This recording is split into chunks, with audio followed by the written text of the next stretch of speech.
राजखान्थियाथ' राजखान्थियानो बेबायदि साननाया थाखागोन बयनावबो बयबोथ' मोनबा लुबैयो जे गावनि लुबैनाय गावनि हास्थायनाय हान्जायानो सरकार जाथों अदेबानि राजखान्थिया राजखान्थि बिसायख'थिया बिसायख'थि बेवहाय रायजोनि भटआसो माने मोनसे माबाखौ होगोन मा होनो थांखिखौ होगोन बा फिथाइखौ होगोन जे रायजो राजाया सोरखौ मानि थाखाय मा जाहोननि थाखाय सायख'यो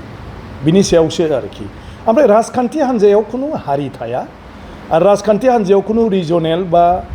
स्टेट रिजनेल जोंनाथ' दा काउन्सिल रिजनेल इउपिपिएल आरो बिपिएफआ बिदि होननानै साननानै लानाय जायो जे बड'लेण्डनि जायगानिनो राजखान्थि हान्जा थिग बेबायदिनो एजिपिखौ साननाय जायो कि बेयो आसामनि मोनसे ओनसोलारि राजखान्थि हान्जा बाखि हान्जाफोरखौ राष्ट्रीय होननानै जायखौ बुङो बे हादोर नाङै मोनसे हान्जा गतिके जोंनि जिथु संबिजित बे संबिजिताव राजखान्थि हान्जा बयबो दानो हायो माथ्र राजखान्थि हान्जाया गावबा गावसो थांखि लायो जे सोरनि खामानि मावनायनि एलेकाया रायजोनि गेजेराव ना हादोरनि गेजेराव अदेबानि नोङो रिजनेल पार्टिब्लाबो नोंबो दस्रायावबो इलेक्सन गेलेनायाव पार्टिसिपेट खालामनो हायो बेयाव जेबो बादा गैया ओंखायनो बड'लेण्डआ मोनसे खुंथायारि मोनसे बेबस्था आरोखि एडमिनिस्ट्रेटिभ मोनसे बियो मा होनो एरेन्जमेन्ट बा मा होनो एलेका गतिके बे एडमिनिस्ट्रेसनखौ सालायनो थाखाय हादोर एबा रायजोआव जि खान्थिजों सालायो बिसायख'थि फाथिनानै बिजाथि बेवहाय माने सायख'नानै बेवहायबो मन्त्रि सभा बायदि एग्जिकिउटिभ काउन्सिल दानानै सालायनाय जायो आरो बेनि गासैबो रोखोमानो एखे गतिके बे हिसाबै राजखान्थि भाबै रायजोनि बिसायख'थियाव जेरैबायदि बा हादोरनि बिसायख'थियाव जेरैबायदि बड'लेण्डनि बिसायख'थियाव बे एखे रोखोमनि आरो बेयाव जेबो फाराग गैया आरो मानसियाथ' बेनो बे राष्ट्रीय हान्जाबाबो बड'लेण्डनि मानसियासो बेवहाय भट गेलेगोन खालि पार्टिनि नामाल' बिजेपि जागोन नाथाय मानसिया बड'लेण्डनिनो जाजोबगोन गासिबो आरोखि आरो बड'लेण्डनि थाखायनो बिसोरो पलिसि लानांगोन खामानि मावनांगोन आरो बड'लेण्डनि मानसियानो भट होनानै बिसोरखौ माने देरहाहोनांगोन होमब्लासो सरकारखौ दानो होगोन ओंखायनो जेबो फाराग गैया ओमफ्राय गासै पार्टिनि थांखियानो जाहैबाय हादोरनि आरो माने नोगोरारिफोरनि थाखाय खामानि मावनाय थिग बिदिनो बिटिसिनि आरो बड'लेण्डनि नोगोरारिफोरनि थाखाय खामानि मावनाय खुनु मोनसे हारिनि थाखाय नङा जों जुदिअ दिनै बिपिएफ आरो इउपिपिएलखौ बर'नि पार्टि बर'नि थाखाय बर'नि होननानै सानोब्लाबो बेवहायबो बे पार्टिनि एजेन्डाया गुबुन गुबुन हारिफोरखौबो माब्रैहाय जौगाखांहोनो हायो बेनो दिनैहाय भिजन डकुमेन्ट्सनि गेजेरजों इउपिपिएल हान्जाया गासै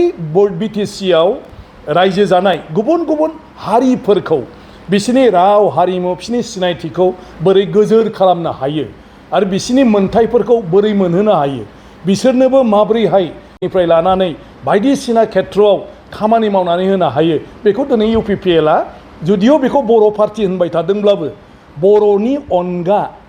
25 हारि माहारिनि थाखाय दिनैहाय हाबाफारि लादों ओंखायनो राजखान्थियाव बे जेबो गैया दिनै मानाव गेदेर हाग्रामा महिलारि बा बिथाङा दैदेननाय बिपिएफ हान्जायाबो गुबुन गुबुन हारिफोरनि जौगाथायनि थाखाय बाथ्रा बुंबाय थादों आरो दिनै ओंखायनो बिजेपिआबो एखे बिजेपिआ बुंदों बड'लेण्डनि गासै हारि माहारिनि थाखाय आरो बिजेपिआ बर'नि थाखायबो स्पेसियेलि खामानि मावगोन बर'नि जिथु गोरोबथा बेखौ गासिबखौबो हांखोयै हांखो जि लिरनाय दं बेखौ मावफुंजोबगोन खारन बिजेपि सरकारानो बिटिसिनि मोजांनि थाखाय बिटिसिआव सान्थि गोजोननि थाखाय आरो बिटिसिनि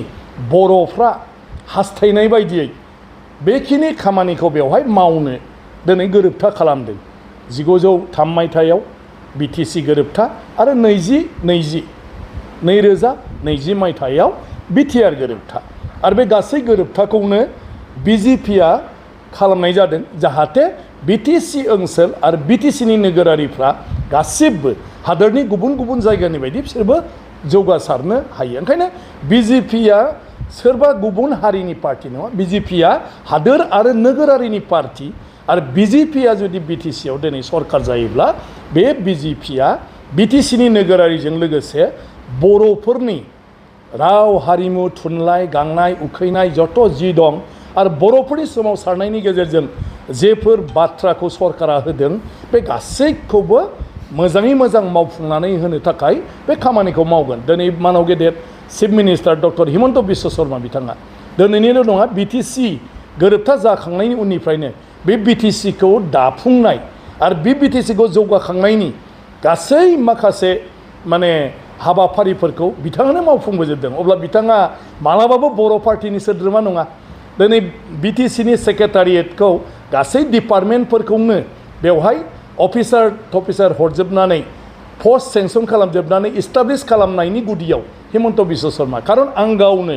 बे समाव बिपिएफनि जानानै मानव गेदेर हिमन्त बिश्व शर्माखौ लानानै खामानिखौ मावफुंदोंमोन। मानव गेदेर हाग्रामा महिलारि बिथांनि दैदेननायनि समाव ओंखायनो गासिबो मिथिजोबगौ। बड'लेण्ड इउनिभारसिटि हिमन्त बिश्व शर्मा बिथाङानो बुंदोंमोन, आंखौबो बुंदों जे बड'लेण्ड इउनिभारसिटिया सिगां क'क्राझार इउनिभारसिटि केम्पासमोन, माने गुवाहाटी इउनिभारसिटिनि। बेखौ इउनिभारसिटि खालामबा बेसेबां मोजां जागोन, बेखौ खालामसै नामा होननानै खालामनो हाबाथ' बिराद मोजां। बेनाव लोगो लोगो बड'लेण्ड इउनिभारसिटिखौ हिमन्त बिश्व शर्माया खालामदों, खुनु दाबि गैयाजासे। खारन जोंनि दाबिया सेन्ट्रेल इउनिभारसिटिमोन, बिनि जुनै जोंनो सेन्ट्रेल इन्स्टिटिउट अफ टेक्न'लजि होदों आरो बेखौबो जोङो अलरेडि मावफुंदों।